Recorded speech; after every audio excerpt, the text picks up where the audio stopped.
Hi everyone, जैसा कि हम लोग जानते हैं कि 68 दिन में हमारा नीट का एग्ज़ाम आने वाला है और ये हमारी लाइफ का शायद टर्निंग पॉइंट हो सकता है, जहाँ से कि जैसे हम रहते हैं, जैसे हम सोचते हैं, जिन लोगों के बीच में रहते हैं, वो सारी चीज़ बदल जाए। हर एक कोई चाहता है कि यार मेरे पिताजी किसी के सामने बोलें कि मेरा बेटा डॉक्टर है या फिर मेरी बेटी डॉक्टर है। हर किसी को लगता है ना यार, जब मैं तैयारी करता था तो मैं तो ये भी सोचता था कि मेरे पापा सबको बोलें कि देखो मेरा लड़का डॉक्टर है या फिर मेरी बेटी डॉक्टर है, या फिर मेरी मम्मी किसी को जाके बोलें कि मेरा बेटा डॉक्टरी कर रहा है। ठीक है।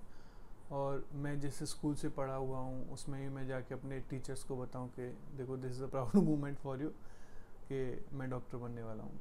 लेकिन राह कठिन है भाई, ये ईजी नहीं है कि ठीक है झट से एग्ज़ाम लिखा, झट से सिलेक्शन हो गया और डॉक्टर बन गए। और होनी भी चाहिए, क्योंकि जब तुम डॉक्टर बनते हो या फिर जब तुम डॉक्टर होते हो तो किसी की लाइफ तुम्हारे हाथ में होती है।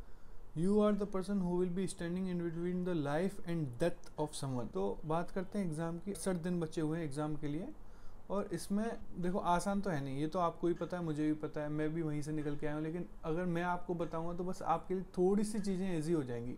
जैसे कोई एक आईएएस कोचिंग में जाके बताता है कि देखो भाई ऐसे हो सकता है, मतलब पॉसिबिलिटी है, ऐसा गारंटी तो नहीं है कि हो ही जाएगा, पॉसिबिलिटी है।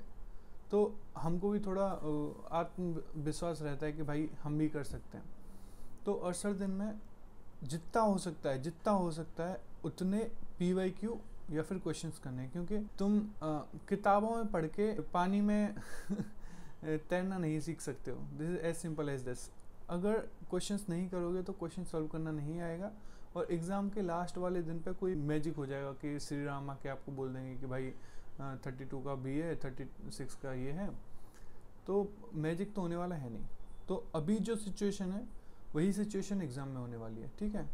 पेपर थोड़ा ऊपर नीचे हो सकता है, थोड़ा हार्ड आ सकता है, थोड़ा इजी आ सकता है। चीज़ क्या है कि जितना हो सके उतना इम्पोर्टेंट क्वेश्चंस को रिवाइज करो, जितना हो सके उतने ज़्यादा क्वेश्चंस लगाओ। पहली बात ये। दूसरी बात, जब आप प्रीवियस ईयर्स के क्वेश्चंस लगाओगे ना, तब आपको एक आइडिया होगा कि भाई ये इस टॉपिक में इम्पोर्टेंट है। जैसे कि मान के चलो कि बायोकेमिस्ट्री की मैं बात करूँ तो बायोकेमिस्ट्री में ये वाली रिएक्शंस ज़्यादा ज़रूरी हैं, क्योंकि यही बार बार पूछी गई है, इसका कैटलिस्ट पूछा गया है। या फिर बायोलॉजी में मैं बात करूँ तो कैपेसिटेशन वाले क्वेश्चंस कई बार पूछा गया है ना। तो ऐसे करके बहुत सारी चीज़ें हैं। क्वेश्चंस करो जितने ज़्यादा हो सके रिवीजन करो भाई। अभी 2 महीने के लिए सब कुछ छोड़ दो, सब कुछ मतलब सब कुछ। ऐसा नहीं है कि देखो डॉक्टरी कोई बहुत बड़ा बहुत महान पेशा है, ऐसा तो है नहीं। हमारे यहाँ पे जो ढाबा चलाते हैं ना, मतलब अभी मैं एम्स मंगलगिरी में बैठा हूँ, एम्स मंगलगिरी के बाहर लोग ढाबा चलाते हैं, वो एक डॉक्टर की मंथली इनकम का एक दिन में कमा लेते हैं। 5 लाख रुपए आ रहे हैं, 6 लाख रुपए आ रहे हैं। लेकिन बात कहाँ आती है यार, जब आप डॉक्टर होते हो ना, आपके हाथों में मैजिक होता है। पेट दर्द का पेशेंट आया, सही हो गया। किसी को हार्ट फेलियर हो रहा है, आपने मेडिसिन दी, लोग सही हो गए, उसके बच्चे आ रहे हैं आपको थैंक यू बोलने के लिए। जस्ट लाइक अगर आपके पिताजी बीमार हों, आप किसी डॉक्टर के पास लेके जाएं और आपके पिताजी ठीक हो जाएं, प्राउड फीलिंग आती है ना भाई, ये डॉक्टर बहुत बढ़िया। बस ये है यार, बाकी चीज़ें तो हार्ड हैं। देखो बहुत बार अनएक्सपेक्टेड सिचुएशन भी आएंगी करियर में, लेकिन भाई करना है अपने को, प्यार है भाई करेंगे अपन।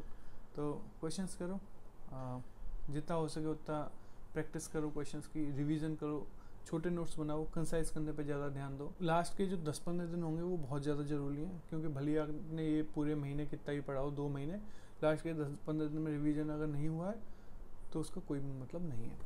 ठीक है। एंड वैसे तो मैं नॉर्मली अपने चैनल पर यूट्यूब वीडियोस नहीं अपलोड करता हूँ, क्योंकि मुझे लगता है कि मेरे को आप लोगों का टाइम वेस्ट नहीं करना है। But still this 2 month we will keep on meeting frequently. Sundays को पॉसिबली हम लोग मिलते रहेंगे। तो पढ़ते रहो, keep studying. Thank you so much. होगा भाई, होगा। हमारा नहीं होगा तो किसका होगा।